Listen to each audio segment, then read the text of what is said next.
Praise the Lord. A warm welcome to you, my dear brothers and sisters, to listen to the good news. And today's good news is taken from the Gospel of St. Mark, chapter 8, verse 14 to 21. In this small passage, Jesus is cautioning his disciples to be careful, to be aware of the yeast of the Herod and of the Pharisees, because Jesus knew if the disciples of Jesus were to be influenced by the Pharisees and of Herod, certainly they will go away from God and go away from their spiritual life, and they would live a worldly life. That's the reason Jesus cautioning his disciples and telling them to be aware and alert so that they may not fall into temptation. And that is the same message Jesus is giving to all of us. All that can influence our life in a negative way in today's scenario. We should be careful about all those things and to be avoiding all those things. That's what Jesus is inviting us today and through today's gospel. And the gospel is like this.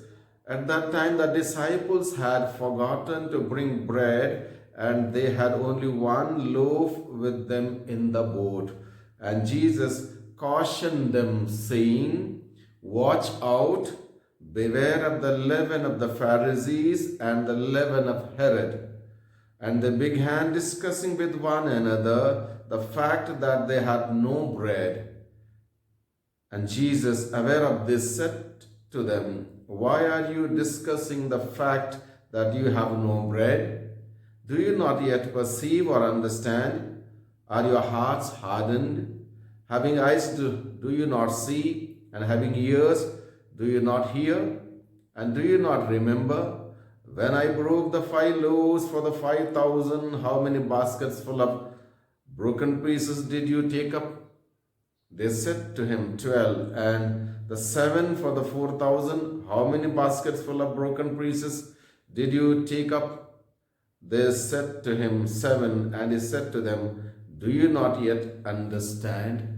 So with this passage, Jesus is mainly telling his disciples to be aware about the negative influences of Pharisees and of Herod, because very fact, if they are influenced negatively, certainly they will ruin their life. That's the reason Jesus is cautioning his disciples. Jesus is telling his disciples to be careful, to be cautious, to be aware of the danger of the Pharisees and of Herod, because their influence might take away the disciples from the right path. It may mislead them.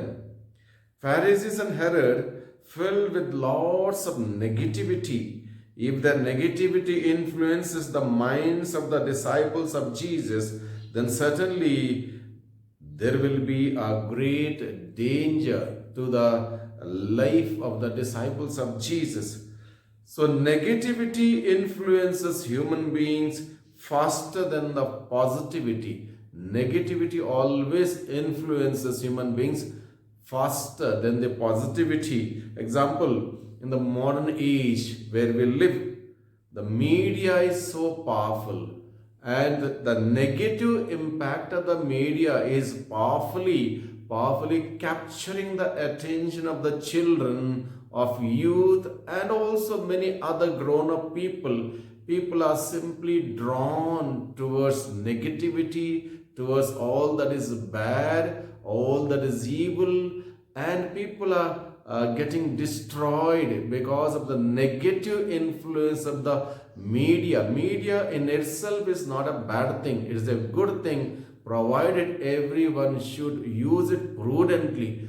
When it is not used prudently, when people use this as a means of something selfish interest, and certainly that will lead them to a wrong direction, wrong path, a wrong life, and ultimately they will destroy their life and today we need to be careful about the media, negative influence of the media, that we need to understand. In those days, Jesus cautioned his disciples about the leaven of the Pharisees and of Herod, not to be influenced by their life, their way of living, their way of religiosity, and all those things. Today, we need to be careful about the negative influence of the modern media.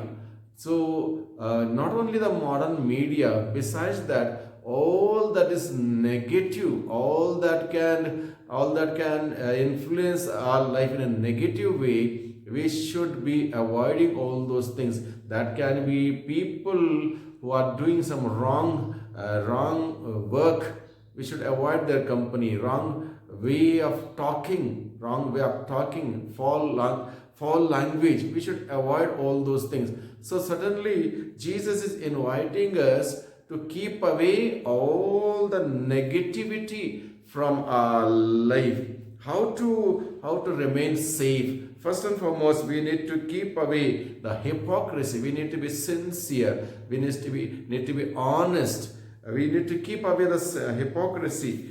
The Pharisees presented themselves as righteous people, but they were corrupt and self-serving people. There was duplicacy in them. We need to be avoiding that. Secondly, Pharisees were living a life based on the legalism. They emphasized strict adherence to rules and traditions, neglecting the spirit of the law. And thirdly, this Herod had worldly ambitions. Herod in particular was driven by a desire for power and wealth. So we should be avoiding such elements in our life. To be safe, we need to be discerning, recognize the hypocrisy and corruption of those who claim to be spiritual leaders. We need to be keeping away all those things. Focus on heart. Prioritize the condition of your heart rather than the mere external obedience to rules. Third one, seek true spiritual guidance. Follow Jesus' teaching and example rather than the corrupt leadership of the Pharisees. Fourthly, cultivate humility and dependence on God. Recognize your own limitations and weaknesses and rely on God's guidance and strength. So this is how God is inviting us today to be aware, to be careful, and to focus our attention on God and His Word, and living a life in accordance to the call that we have received, in accordance to the Word that we hear, and living a life of witness, gospel values. May the good Lord bless all of us. Thank you, and God bless you.